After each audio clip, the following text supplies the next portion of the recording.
कई जगह लोग यज्ञ करते हैं 1008 कुंडी यज्ञ, 1100 कुंडी यज्ञ।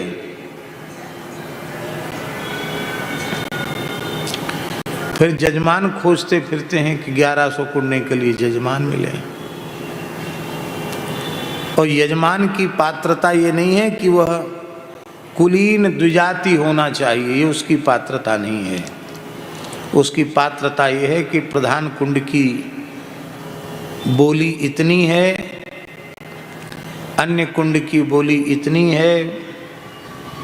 अब उस बोली में जिसकी वो बोली लगती है, राजस्थान में बोली लगती ना, इसका मतलब जो अधिक धन देगा वही उस यज्ञ में यजमान बनने का पात्र है। फिर उसका आचरण चाहे जैसा हो, खान पान चाहे जैसा, उससे कोई लेना देना नहीं। धन की भी कमाई का कोई हिसाब किताब नहीं, कैसे धन कमा रहा है इसका भी कोई हिसाब किताब नहीं। जगह का नाम हम नहीं लेंगे। एक बहुत विशाल यज्ञ में, लक्ष्य चंडी यज्ञ में हम गए थे।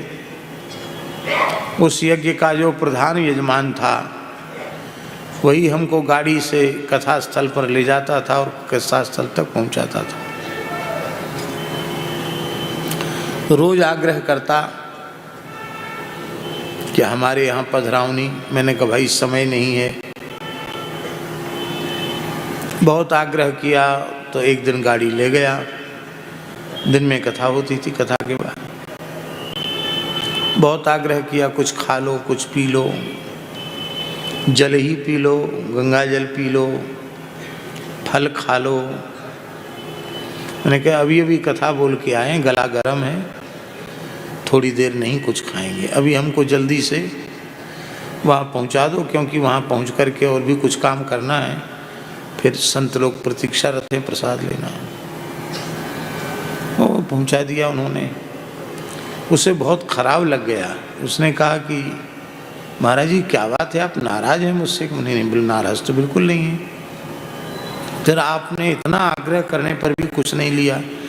क्या मेरे संबंध में किसी ने आपसे कुछ कह दिया कि आपका क्या धंधा है, मेरा क्या धंधा है? मैंने कहा नहीं, आपका क्या धंधा है? बोले जरूर आपको तो पता है ही है महाराज, क्या करें।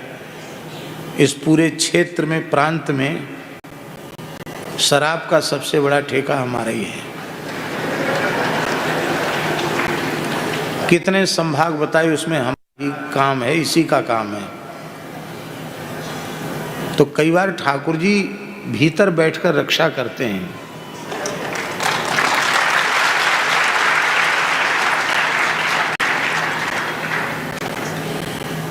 अब बताइए, इतना बड़ा यज्ञ धर्म रक्षा के निमित्त संकल्प पूर्वक हो रहा था और उस यज्ञ का यजमान वो था जो सबसे बड़ा शराब बेचने वाला था।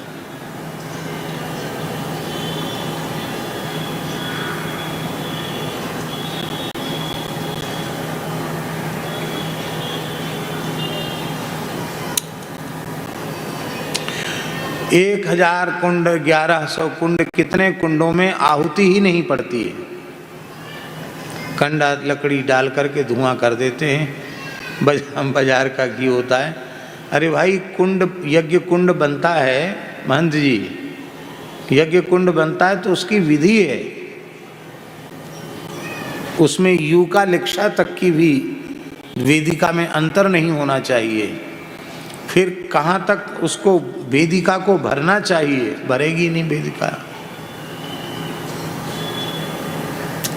विधि पूर्वक यज्ञ करो। विद्वान ब्राह्मण को आचार्य बनाओ, विद्वान ब्राह्मण को ऋत्विक बनाओ, और जितना विद्वान आचार्य हो उतना ही विद्वान ब्राह्मण को यजमान बनाओ, और वो संपूर्ण हिंदू समाज का प्रतिनिधित्व करता हुआ संकल्प ले धर्म रक्षा का।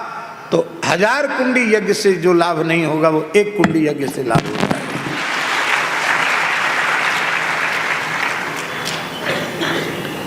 लेकिन दुनिया में तो तमाशा चाहिए ना कि कितना कुंटल, इतने टन साकेल्य पटक होम दिया गया, इतना वो हो गया, इतना। तो अनुभाव गुण है यज्ञ में। यज्ञ जितना बड़ा आप यज्ञ रचोगे उतनी ज़्यादा महिमा यज्ञकर्ता की बढ़ जाती है। पूरी महाराज इतना बड़ा यज्ञ किया, इतना बड़ा यज्ञ किया। माई मेरे श्याम